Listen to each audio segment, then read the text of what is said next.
Artigo 178. O Ministério Público, ele será intimado para no prazo de 30 dias. A gente vai perceber que essa intimação é uma intimação pessoal. Então, eu já vou colocando algumas informações aqui. É uma intimação pessoal. O MP vai ser intimado para, no prazo de 30 dias, intervir como fiscal da ordem jurídica, quando nas hipóteses previstas em lei ou na Constituição, e também nos processos que envolvam interesse público ou social, depois, interesse de incapaz, pode ser absolutamente, relativamente, litígios coletivos, olha lá, pela posse de uma terra rural ou de uma terra urbana. Então, aqui são conflitos possessórios, tá? Então, aqui, ó, eu estou falando de conflitos possessórios, conflitos possessórios coletivos, conflitos possessórios coletivos, conflitos possessórios coletivos, tá? Então, olha que interessante. Quando a gente está falando de posse, por exemplo, nós temos algumas ações que são bem específicas, que são as ações possessórias típicas. Então, se o sujeito sofreu um esbulho, né? Se ele sofreu um esbulho, ele perdeu a posse, então ele vai, né? É possível entrar com uma ação de reintegração de posse. Se ele está sofrendo uma perturbação no exercício pleno da sua posse, ele está sendo turbado, então a ação é ação de manutenção de posse.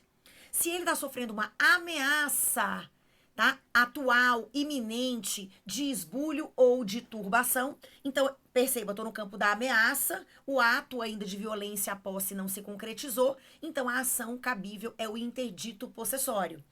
Aqui são ações possessórias típicas. Quando a ação possessória, gente, é entre João e Maria, é o João contra um casal que invadiu o terreno dele, aqui, gente, o Ministério Público não intervém, tá?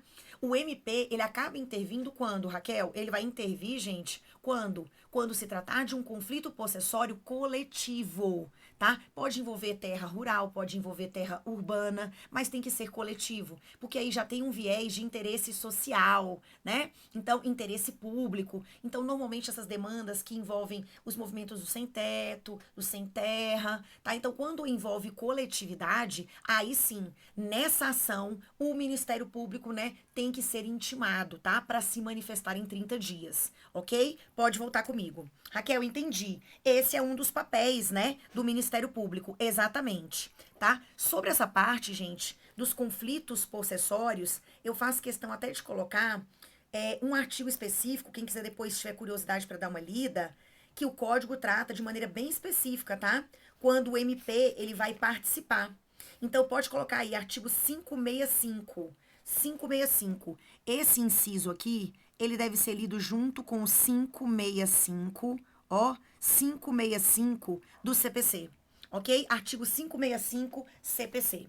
Tá bom? Então, olha lá, artigo 565 do Código de Processo Civil. Então, ó, litígios coletivos pela posse de uma terra rural ou uma terra urbana, tá? Quando tem interesse de incapaz, lembra, pode ser absolutamente incapaz, relativamente incapaz, tá? É importante vocês irem anotando essas informações. Então, ó, absolutamente. Pode ser o relativamente,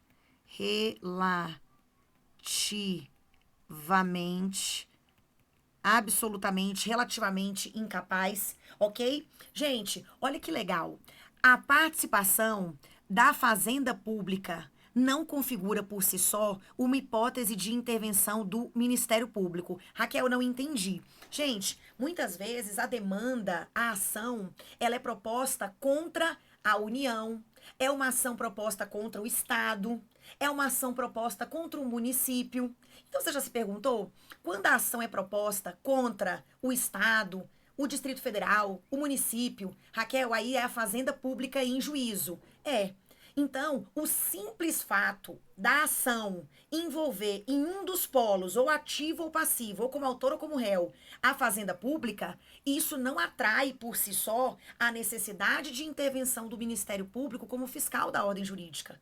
Ah, não, Raquel, então o simples fato de eu ajuizar uma ação contra o DF Quer dizer, então, que o Ministério Público, por essa simples razão, não precisa ser intimado? Não.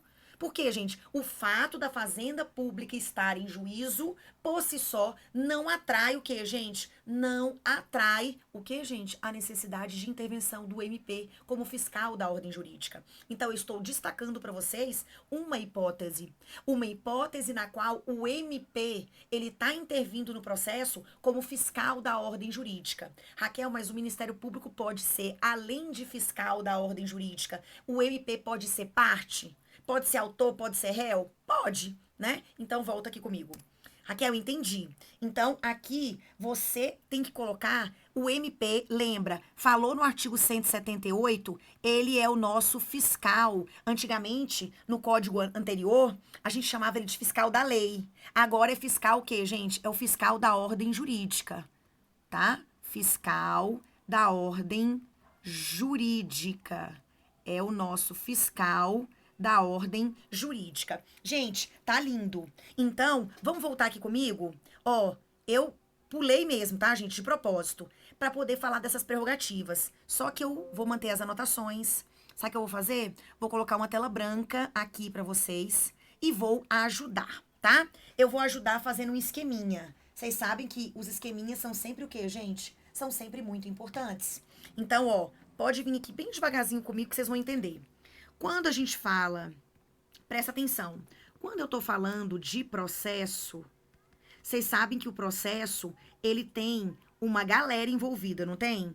A gente tem o quê? Quando eu falo de processo, existem os sujeitos. Olha que legal. Sujeitos do processo.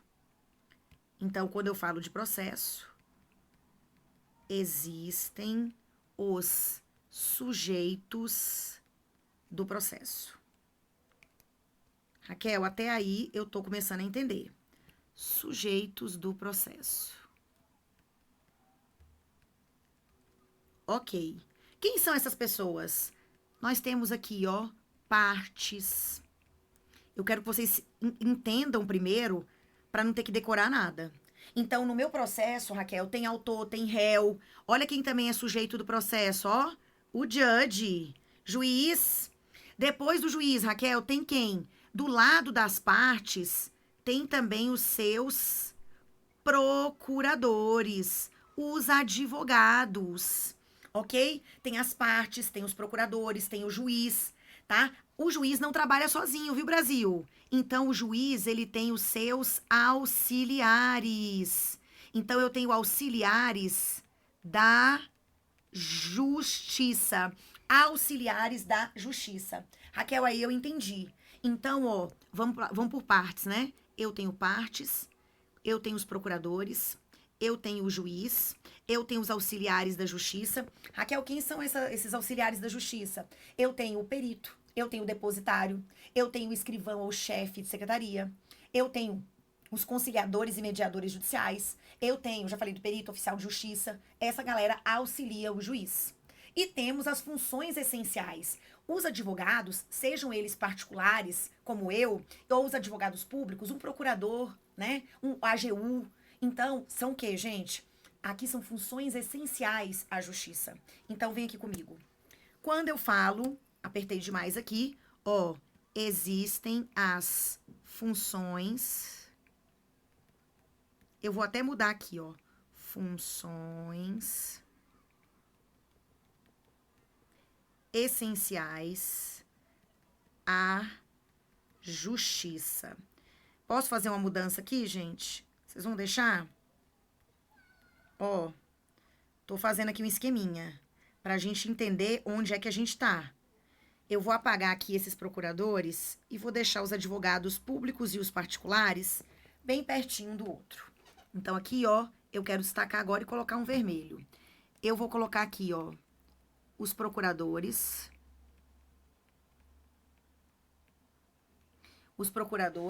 Os advogados públicos, ó. Vamos colocar assim? Gente, tem hora que essa caneta, eu não sei o que acontece, gente. Ela fica assim, ó, estressada. Não quer escrever não, amiguinha? Então, aqui, ó, funções essenciais à justiça. Deixa eu ver aqui, gente, se eu arrumar aqui essa mesa, tirar esse tanto de confusão aqui. Então, aqui, ó. Eu tenho... Uma hora dá certo, né, gente? Ó. Vamos aqui.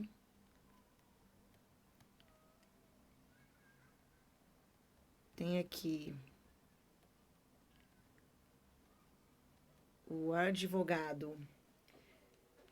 Vamos montar, vai montando seu esquema aí, gente. Tem que ter o defensor público, o Ministério Público, a advocacia pública e os procuradores privados. Ok? Os procuradores privados. Muito bem. Vamos ver se vai melhorar aqui agora. Então, olha lá. Raquel, vamos lá. Eu tenho aqui a advocacia pública. Eu vou colocar na ordem do código, tá? A ordem do código. Temos o MP. Ai, Brasil, Brasil! Canetinha, amiguinha, você tá com raiva de mim hoje? Me conte. Vamos ver o que é que a canetinha quer. Cora do Brasil. Ó, nós temos o advogado.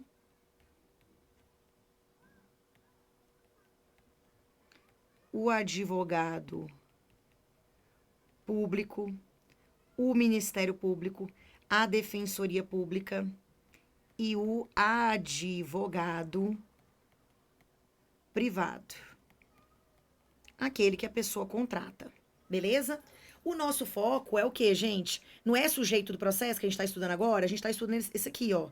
É uma função essencial à justiça. O Ministério Público. Só que o MP, quando ele atua no processo, eu já dei um caso, que é quando o Ministério atua como fiscal da ordem jurídica.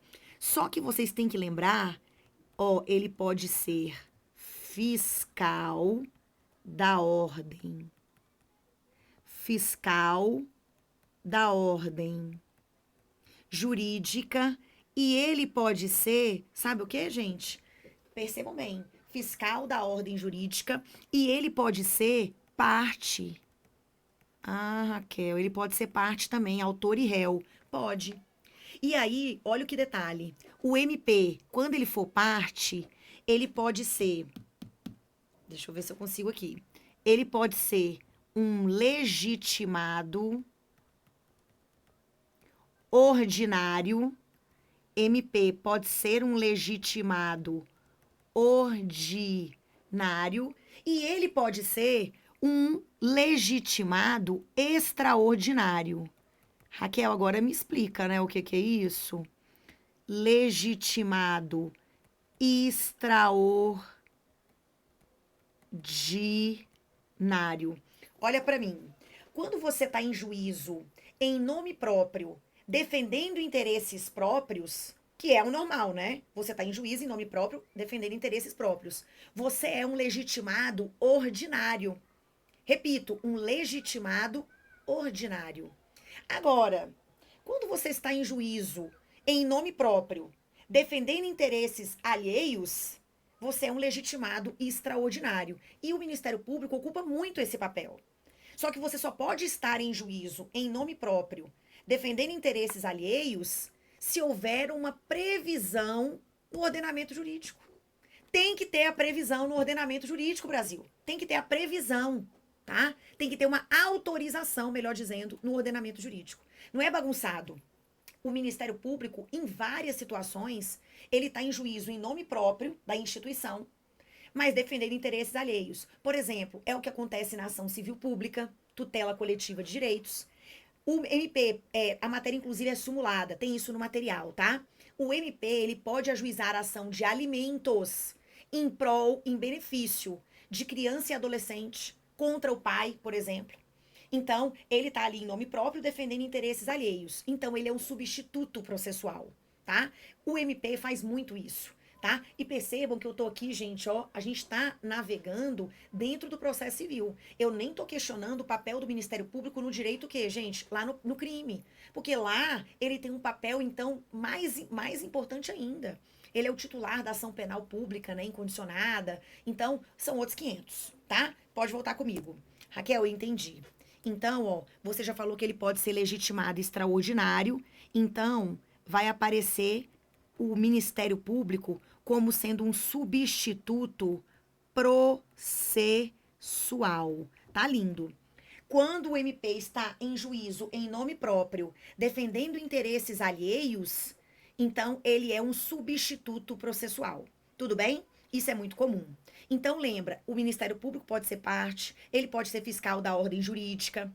Só que o Ministério Público, Raquel, ele tem algumas prerrogativas. Essas prerrogativas também elas existem para o advogado público e para o defensor público. Então, que prerrogativas, Raquel, que prerrogativas eu devo ficar bem atento?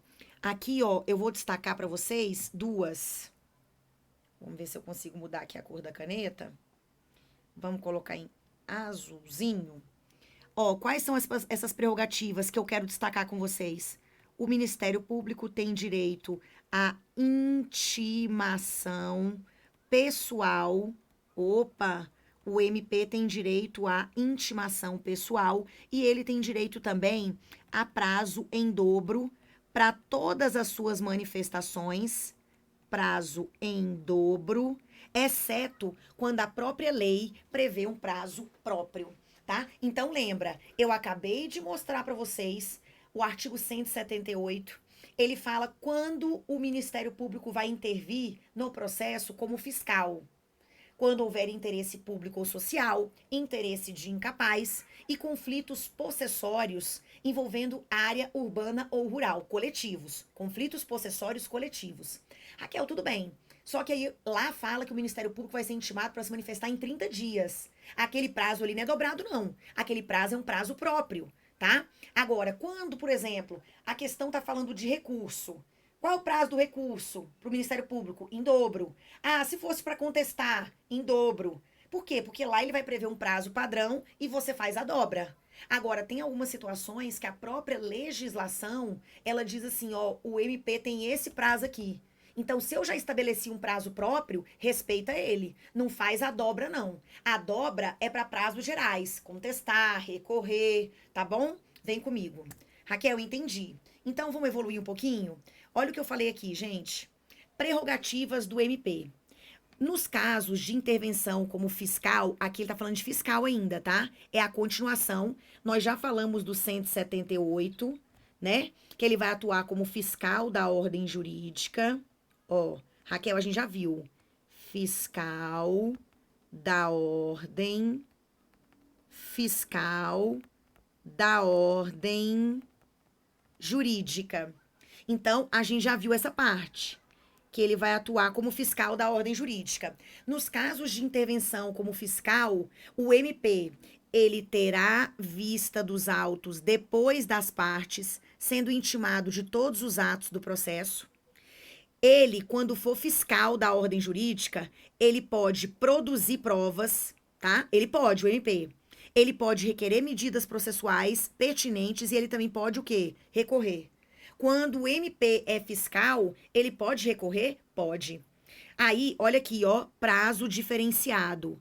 180. O Ministério Público gozará de prazo em dobro para manifestar-se nos autos, né? Então, ele vai ter prazo em dobro para manifestar-se nos autos. E esse prazo terá início a partir de sua intimação pessoal, ok? Nos termos do artigo 183, parágrafo 1º.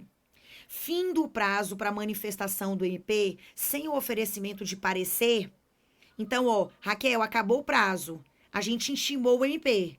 Fim do prazo para manifestação do MP sem o oferecimento do seu parecer, o juiz requisitará os autos e dará andamento ao processo. Então, assim, gente, lembra que eu falei daquelas hipóteses? Interesse público ou social, interesse de incapaz, conflitos possessórios coletivos. Qual é a nossa obrigação? A nossa obrigação é intimar o MP. Raquel, e se eu intimei, dei os 30 dias e ele não falou nada? O processo vai ter o segmento. E aí, depois, gente, eventualmente, aquele promotor pode responder um processozinho administrativo lá perante o órgão, tá? Vem comigo. Raquel, então, ó, não se aplica também o benefício da contagem em dobro quando a lei estabelecer de uma forma expressa prazo próprio para o Ministério Público, ok? Então, aí, olha que interessante.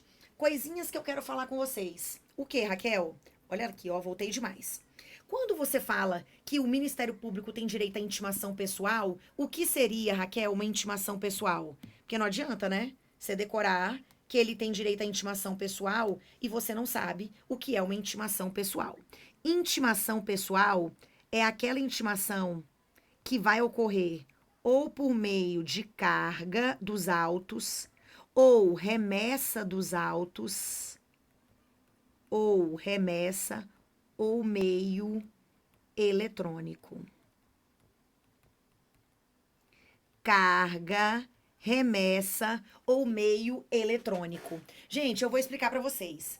Hoje, alguns artigos que a gente vai estudar, vocês vão ler o artigo e ele não tem pé nem cabeça, tá? Por quê? Porque alguns artigos perderam o sentido deles porque eles se referem ao processo físico. Quando o processo, gente, era de papel, tinha página, né? Papel. Então, autos físicos. Raquel, hoje a maioria, né? Hoje a gente vive a realidade do processo eletrônico, autos eletrônicos. Então, aqui, quando eu digo assim, carga, remessa, isso aí é da época do processo físico. Agora, o MP, ele se tem por intimado por meio eletrônico. Então, o MP está cadastrado lá no fórum. O fórum, o que, gente? Encaminha as intimações por meio eletrônico. Então, o próprio órgão aqui, ele o quê, gente? Ele se cadastra, tá? Agora, antigamente, olha o que podia acontecer. Tinha um funcionário que trabalhava lá no Ministério Público, o analista, por exemplo.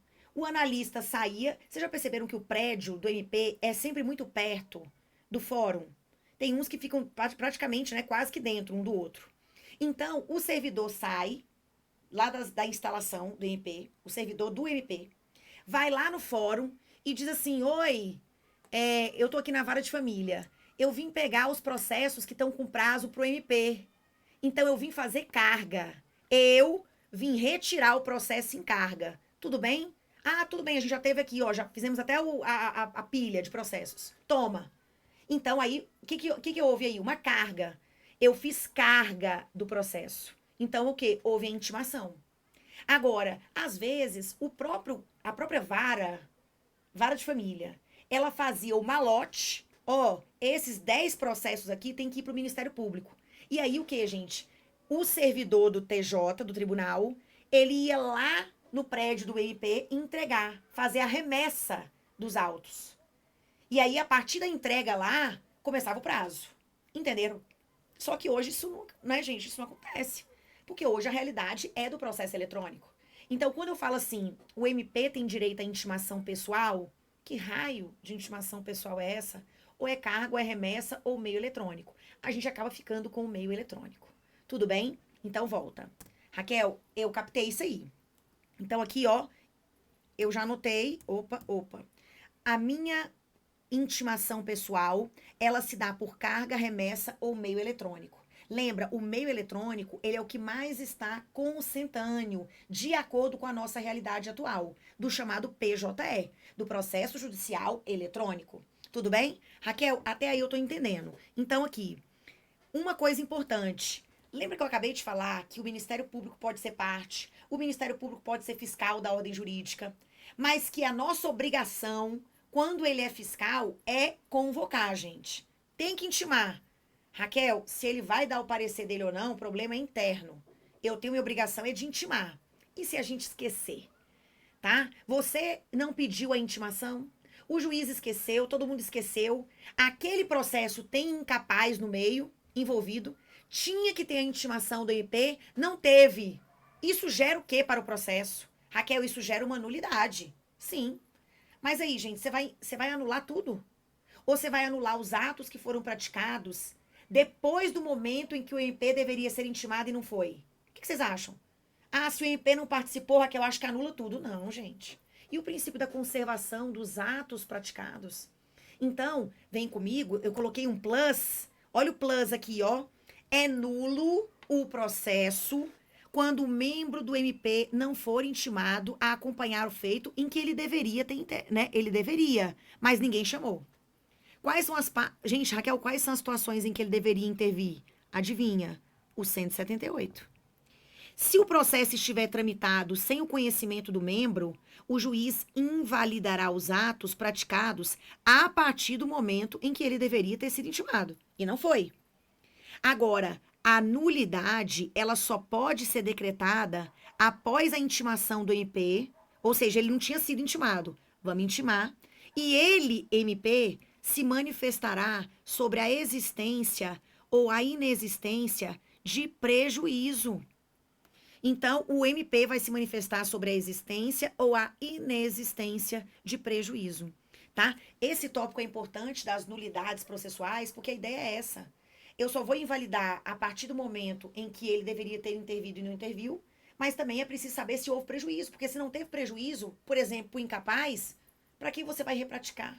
Esses atos podem ser validados, né? Então, é bom a gente fazer essas conexões, né, pra gente entender. Porque às vezes o quê, gente? Eu tô estudando aqui só MP, mas esse artigo ele tem um gancho importante, tá bom?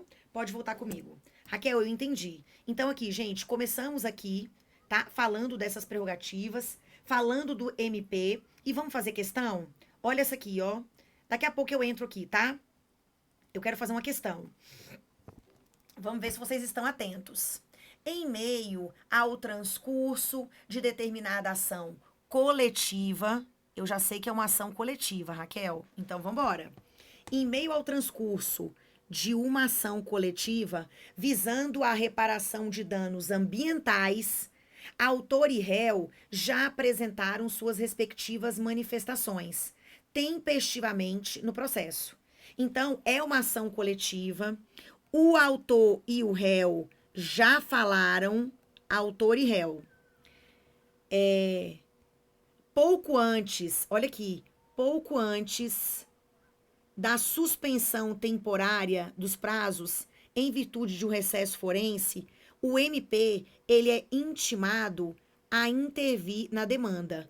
Poucos dias antes da suspensão temporária dos prazos, né, por causa do recesso. O MP foi intimado. Beleza, e aí? Com o retorno das atividades judiciárias, ele já foi intimado, né? Passados 18 dias úteis da ciência da referida intimação, o membro do parquê, que é a mesma coisa que Ministério Público, tá? Ele se manifesta devidamente perante os autos, por meio de um parecer favorável à pretensão autoral, em virtude do reconhecimento dos danos deflagrados. E nesse cenário, o que a gente pode dizer? Gente, antes do recesso, o MP foi intimado. Aqui, gente, é uma questão ambiental, aqui envolve interesse público e social, né? São questões ambientais. Então, ó, o MP, gente, teve ciência. E aí, assim que voltou do recesso forense, passaram-se 18 dias úteis. Raquel, mas o Ministério Público ele não tem 30 dias para se manifestar como fiscal da ordem jurídica? Sim. Lembrando que esses prazos processuais, eles são contados em dias úteis, tá? Então, artigo 219. Pode voltar comigo. Raquel, então, ó, passaram-se 18. Aqui, ó, eu vou colocar o artigo 219 para você lembrar disso. 219. Opa, gente. Opa. Então, ó, passaram-se 18 dias. Artigo 219, ele fala da contagem dos prazos processuais em dias úteis. Então, o MP tinha quantos dias, Raquel? Tinha 30. Ele se manifestou em 18. Então, a intervenção é tempestiva, considerando o disposto no artigo 178.1 do Código de Processo Civil. Raquel, nem lembro o que é 178.1. Aqui, ó. O MP vai atuar, ele vai ser intimado para, no prazo de 30 dias, intervir como fiscal da ordem jurídica nas hipóteses previstas em lei ou na Constituição e nos processos que envolvam o caso ambiental, envolve interesse público, tá? Então, aqui, gente, volta. Raquel, então, tá dentro do prazo, não tá? Tá, você já pode marcar a letra A. É tempestiva, né, a atuação. Letra B, a intervenção é intempestiva? Não. Intempestiva não é não. Letra D, a intervenção é tempestiva, considerando que os 30 dias corridos não são corridos, são 30 dias úteis, tá? Então aqui, ó, já era. A intervenção é tempestiva, pois em razão de envolver matéria de direito ambiental, a expressiva complexidade apta a permitir a contagem de prazo dobrado, aqui não é em dobro, é prazo próprio, 30 dias, esquece, tá? Então letrinha A de amor. Gente, vamos seguir, tá? Ó, primeira questãozinha tranquila, tá? Vem. Raquel, você reproduziu aí o artigo 178. Ah, deixa eu voltar aqui um pouquinho, né? Eu prometi voltar. Olha aqui, gente. Eu falei um pouquinho sobre o artigo 179. Esse artigo fala sobre as prerrogativas do Ministério Público, mas eu tenho que falar também um pouquinho sobre o artigo 181. Olha aqui, ó. Não posso me esquecer. Esse artigo também é importante. Responsabilidade civil pelos atos praticados, tá? Tudo bem, gente. O promotor, quando ele atua, ele fez o concurso público, né? Ele foi investido, tá tudo certo, tá? Só que assim, gente, imagina que o promotor, ele seja omisso em algumas situações. Ele seja, né? Ele atue, gente, de maneira é, dolosa. E ele cause danos para o jurisdicionado, né? Para o processo. Então, eu quero saber o seguinte, Raquel, se o promotor fizer uma besteira, o promotor também responde civilmente? Responde. O juiz responde. O advogado responde. O defensor, o advogado público. O MP não é diferente. Só que aqui a gente tem que entender o seguinte: quem responde na linha de frente é o Estado, né? O Estado responde perante a vítima e o Estado responde objetivamente, independentemente de culpa ou dolo. O Estado responde. E aí depois ele se volta em regresso contra o promotor, contra o membro do MP. Só que aí o Estado vai ter que provar que ele agiu com dolo ou com fraude. Então, o Ministério Público responde civilmente, de maneira regressiva, porque quem está na linha de frente é o Estado. Então, e aí o MP, o promotor, ele responde civilmente quando ele tiver atuado com dolo ou fraude no exercício das suas funções. Certo? Pode vir aqui comigo. Raquel, entendi. O membro do Ministério Público, deixa eu voltar para minha caneta. O membro do Ministério Público será civil e regressivamente responsável quando ele agir com dolo ou com fraude no exercício das funções. Cuidado, porque eu não falei, gente, ó, eu não falei dolo ou culpa. Eu falei dolo ou fraude. Raquel, por que a responsabilidade é regressiva? Porque quem não é direta. A responsabilidade do promotor não é direta. Primeiro a gente aciona o Estado responde, independente de culpa ou dolo, e depois o Estado quer o reembolso, se volta em regresso contra o membro, se demonstrar que ele agiu com dolo ou fraude. Então vem comigo aqui. Raquel, se fosse pra gente fazer esquema, se fosse pra gente fazer um esquema, olha lá, vem pra mim, Brasil. Se fosse pra gente fazer um esquema, me perdi aqui. Não. Ai, gente. Aqui, ó. Eu tenho aqui, ó, a vítima, aquela pessoa que sofreu o dano. Ela entra contra o Estado, ok? No sentido amplo. O Estado, artigo 37, parágrafo 6º da Constituição. O Estado, ele responde o quê, gente? Objetivamente, independentemente de culpa ou dolo. E depois o Estado se volta contra o membro do MP. Eu me volto contra o membro do MP se eu provar que ele agiu com dolo ou que ele agiu em fraude, certo? Lembra, o Estado, ele responde responsabilidade objetiva. Quando ele se volta contra o agente, quando ele se volta aqui contra o agente, ó, eu tenho um membro, aqui, ó, você pode, deixa eu ver se ele vai aceitar aqui, mudar essa corzinha.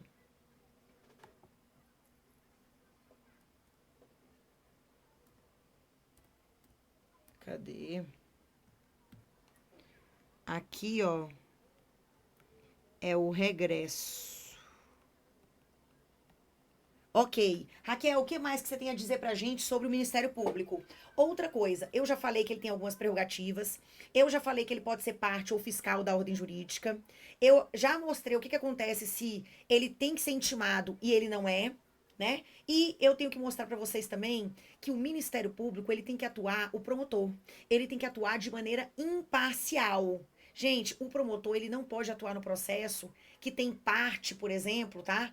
Parente, quando o advogado da parte também é parente dele, quando ele é amigo das partes, inimigo. Então, o MP tem que atuar de maneira imparcial. Raquel, se eu perceber que ele é parente, que ele é amigo, eu posso alegar o impedimento ou a suspeição dele? Pode.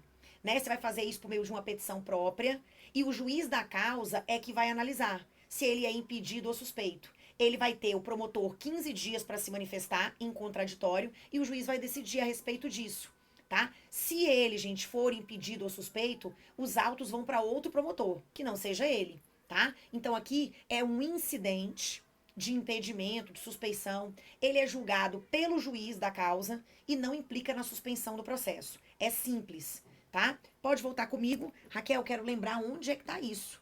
Então aqui, ó, eu já coloquei, ó, membro do MP, gente. Aqui, ó, deixa eu só manter as anotações, porque aqui, ó, gente, não sei se dá pra perceber, ficou um pouco... Talvez não dê pra vocês perceberem aqui, ó. Eu não aguento, né, gente? Vamos lá. Ó, impedimento barra suspeição do membro do MP.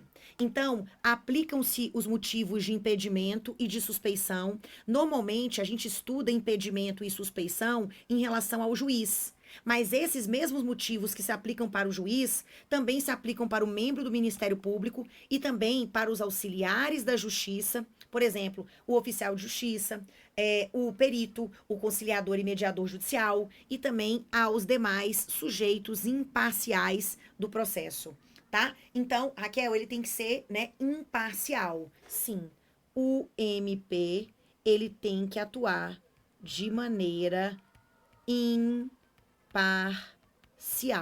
ok? E aí, olha o detalhe, gente. Eu coloquei para vocês aqui as hipóteses de impedimento, que normalmente estão ligadas com parentesco, e aqui, né, hipóteses de suspeição, que normalmente são hipóteses mais subjetivas. Quando eu estiver falando de amizade, de inimizade, né, de promotor que fica dando conselho para as partes, né, que fica recebendo presentinho, né, durante o julgamento do processo. Então, isso pode comprometer a imparcialidade do promotor, tá? Volta. Raquel, entendi. Vamos evoluir, gente. Fizemos uma questão e agora a gente vai para mais uma questão. Percebendo o juiz de uma vara cível, ao analisar a petição e a resposta do réu em uma ação de reparação de dano moral, que o autor é menor com 12 anos. Então aqui, gente, tem uma ação foi proposta, tá? Uma ação de reparação de dano moral, ela foi proposta contra o réu, autor contra réu, e esse autor, ele tem 12 anos. Certamente, ele está representado pela mãe. Representação, tá? Exemplo, eu acho que eu coloquei isso aqui, né? Em uma ação de reparação de dano moral, que o autor é um menor com 12 anos de idade, devidamente representado pelo seu genitor, então ele está representado pelo pai, tá? Porque ele tem 12 anos, ele é absolutamente incapaz, ele é menor impúbere. Então, o juiz, ele percebeu que o autor é incapaz. Então, o que o juiz deve fazer, gente? Raquel, o juiz, ele deve intimar o MP para intervir como fiscal da ordem jurídica, já que tem interesse de incapaz. Beleza? Então, aqui, ó, o juiz agirá corretamente o juiz se ele prolatar uma sentença terminativa, desde logo, por impossibilidade jurídica do pedido. Uai, gente, a pessoa com 12 anos de idade não pode pedir reparação de dano moral, não?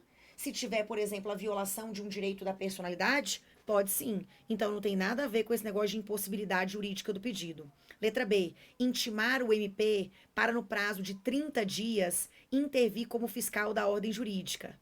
Ah, Raquel, gostei. É exatamente o artigo 178, né? Então, ó, intimar o MP para, no prazo de 30 dias, intervir como fiscal da ordem jurídica. Beleza? Letra C. Intimar o autor para corrigir a polaridade ativa, uma vez que o menor não pode ser autor da ação. Claro que pode. Ele está devidamente representado. Letra D. Intimar o autor para incluir também a mãe como representante processual. Não precisa. Ele já está representado pelo pai. Letra E. Prolatar uma sentença definitiva, desde logo, pelo princípio da celeridade processual. Não. Ele não vai dar decisão, porque depois o quê, gente? Depois a decisão dele pode ser invalidada. Ele tem que promover a intimação do MP. Certo? 178. Pode voltar comigo. Tranquilo, né, gente? Ó, 178. O MP será intimado para, no prazo de 30 dias, ele vai intervir como fiscal da ordem jurídica nas hipóteses previstas em lei ou na Constituição e nos processos que envolvam interesse de incapaz. Certo? Repetir aqui também o artigo 279, falando da consequência da não intimação do MP nesses casos. Ok? Tem mais? Tem. Olha aqui, gente. Em ação de divórcio. Raquel, eu sei que a ação de divórcio é uma ação de família, né? Então, o MP, gente, nas ações de família, o MP atua? Raquel, eu sei que ele só vai atuar se tiver interesse de incapaz ou se a parte tiver sofrido violência doméstica. Então, a regra é que ele só vai intervir quando tem interesse de incapaz. Por exemplo, será que nesse divórcio o casal já está tratando também dos filhos, dos alimentos, da guarda? Então, o Ministério Público atua. Ele vai intervir. Agora, gente, se o divórcio é entre o casal, não tem filho menor, não tem filho incapaz, o que o MP vai participar desse processo? Já que envolve interesse disponível. Que é o quê, gente? Patrimonial, é partilha. A briga aqui é interesse, é direito disponível, tá? Então vem comigo. Na ação de divórcio, o Ministério Público, letra A, nunca intervirá? Nunca também é demais, né, gente? Não. Raquel, somente intervirá se houver interesse de incapaz. Eu marcaria essa, então já aguenta aí. Sempre intervirá por envolver o estado civil das partes. Não. Sempre intervirá diante da existência de interesse público. Gente, interesse público no divórcio? Não tem, não, tá? Então, aqui, ó, a gente observa também que do Código de Processo Civil de 73, que era o antigo, para o atual, houve um enxugamento das hipóteses de atuação do Ministério Público, tá? Então, houve o enxugamento, beleza? Por quê, gente? Porque antes, quando era ação envolvendo o Estado civil mesmo, divórcio, né, dissolução de união estável, separação, aí tinha a necessidade de intervenção do MP.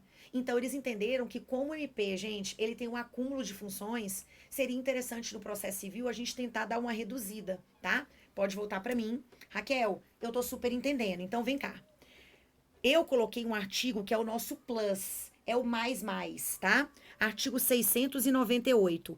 Me ajuda. Nas ações de família, o MP somente intervirá quando houver interesse de incapaz, que é o que a gente marcou aqui, tá? Então, ó, nas ações de família, eu dei o exemplo do divórcio, o MP somente intervirá quando houver interesse de incapaz, e ele deverá ser ouvido previamente à homologação de um acordo. Parágrafo único. O MP intervirá quando ele não for parte nas ações de família em que figure como parte vítima de violência doméstica e familiar. Aqui foi uma alteração, gente, que foi promovida em 2019, tá? A gente não tinha esse parágrafo único. Então, a regra é que nas ações de família o MP só se mete se houver interesse de incapaz. Todavia, né, quando ele não for parte, ele também vai intervir quando for parte, né, vítima de violência doméstica e familiar. Tranquilos aqui? Tá tudo lindo? Então vamos prosseguir, gente. Raquel, tô entendendo. Mais uma, gente, adoro. Em uma demanda judicial proposta por um único autor em face de dois réus. Aqui já é uma questão legal envolvendo prazo, tá? Então, lembra que a gente fica entre Ministério Público e prazo, verificação de prazo, né, e penalidades, tá? Esse é o nosso, né, o focozinho do edital. Além do artigo 3º, tá? Gente, artigo 3º do CPC, que fala sobre o princípio da primazia, né? Desculpa, aqui eu acho que é o artigo 3º, né? Não fala da primazia, não. Ele fala sobre o incentivo pela autocomposição, a solução consensual dos conflitos, tá? Então, o nosso edital, ele tá bem enxutozinho. Vamos falar, gente, um pouquinho de prazo? Vamos misturar esses temas? Vem comigo.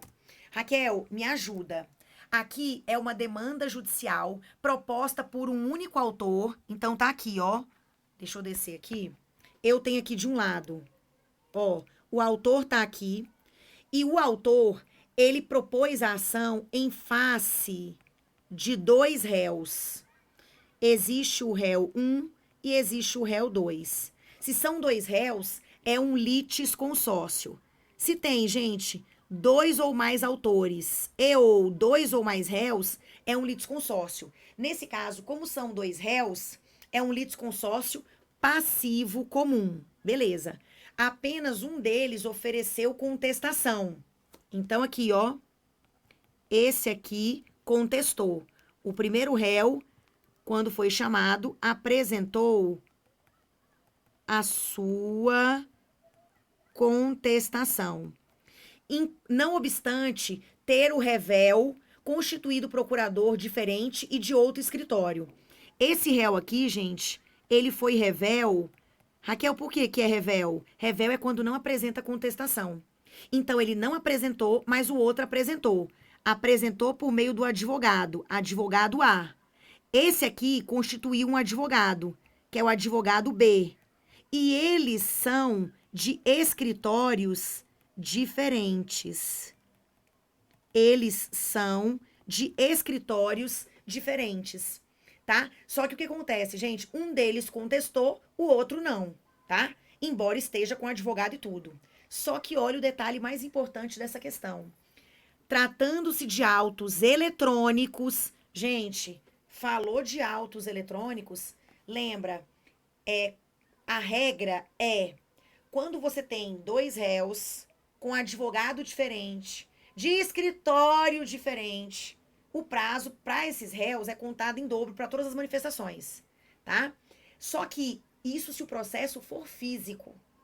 Se o processo for eletrônico, todo mundo tem acesso a hora que quiser. Então, se for eletrônico, não tem prazo em dobro. O prazo é simples, tá? Então, vem cá. O que aconteceu nesse processo, Raquel? Um contestou e o outro não. E ainda tem esse detalhe, tá? O código diz que quando tem dois réus, se o processo fosse físico, dois réus com advogado diferente, de escritório diferente, o prazo seria em dobro. Mas se só um contestar, depois do prazo da contestação, volta o prazo a ser simples, porque só um contestou. Certo? Então tem alguns detalhezinhos. Isso tudo tá no 229, que é muito cobrado em prova, tá? Então vem comigo. Raquel, o que aconteceu nesse processo? Aconteceu que um só contestou, o outro não, e sabendo-se que o juízo julgou procedente o pedido, é correto afirmar que, no final das contas, o juiz deu uma sentença, só que a sentença foi de procedência. Quem se deu bem, gente? O autor. Então, os réus têm interesse em recorrer? Tem. E eu já vou adiantar. Contra a sentença, cabe o recurso de apelação. Raquel, e aí, o que a gente vai fazer? Simples.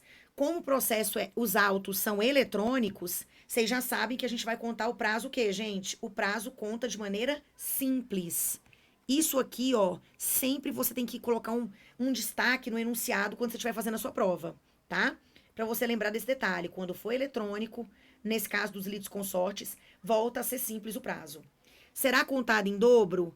Não será admissível a apelação do réu revel, uma vez que a revelia gerou a presunção de certeza do direito do autor? Não. O réu revel, se quiser, ele pode recorrer sim, tá? Aqui, o juiz não vai presumir que o autor estava dizendo era verdade, porque, havendo mais de um réu, pelo menos um deles contestou, tá? Depois, letra C, o prazo para o réu que contestou oferecer recurso de apelação não será contado em dobro.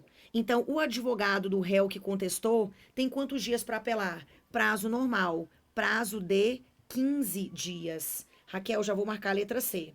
Letra D, o prazo para o réu contestante recorrer será contado em dobro. Não.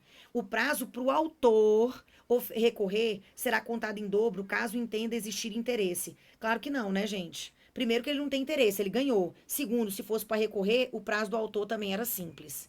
Ok? Então marcamos a letrinha C de coração. Gente, até aqui tudo tranquilo, tá? Aqui a gente faz aquela nossa primeira quebra dos blocos, tá? Eu só preciso dar uma calibrada aqui na minha água, então eu paro por 1 minuto e eu já volto, não sai daí não, porque a gente tem mais um tempinho aqui juntos, tudo bem? Me aguarde aí.